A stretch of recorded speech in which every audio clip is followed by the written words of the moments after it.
Lizbeth, she says, quote, I'm coming back from visiting family. It's been a long while since I've been home. After a week, I'm seeing how the environment they create contributed to so many of my awful habits.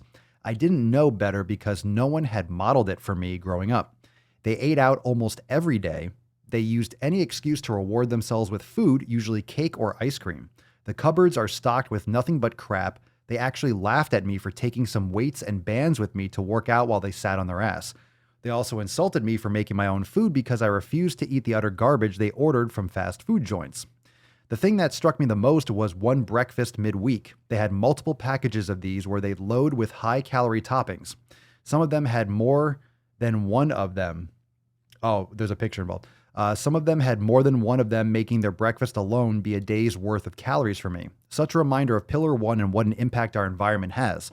I was so grateful to log on to the group and connect to the Swole fam to stay on track and not give in to the toxic environment I was in for 8 days.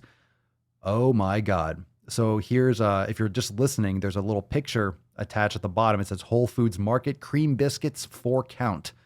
And of course, a little warning, contains milk and wheat, may contain other allergens, blah, blah. We know milk, especially wheat, is definitely inflammatory.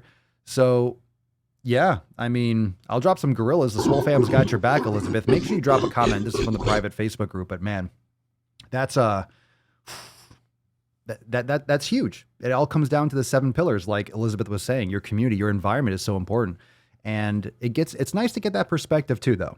I will say that as much as it must have sucked for 8 days, or, people giving you shit and being out of your comfort zone in terms of having to deal with that kind of stuff, but also strengthens you, because if you can do that around your family, you can do that around anyone. If you could do that around people that really kind of are able to cut to the core of you and your identity, they know where you came from. A lot of times families' opinions will just weigh more than other people, which makes sense. So it's sometimes good to get that perspective, and you see, oh shit, oh, this is how bad it can be. Oh, now you have context because you're obviously going back, and it's kind of like a time capsule. You go back in time.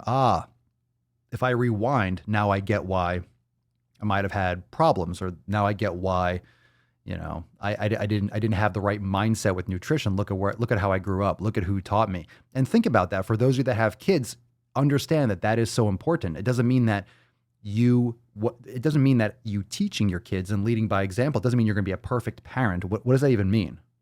There's no definition of a perfect parent.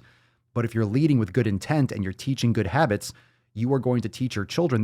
Your children are going to have the memories of mommy and daddy making good food and teaching them how to exercise and doing yoga regularly. They're going to have these memories built in. Of course, they're going to be their own people. They're going to make their own choices, but you can definitely set them out in the world with a leg up rather than, starting a few hours behind the starting line kind of thing.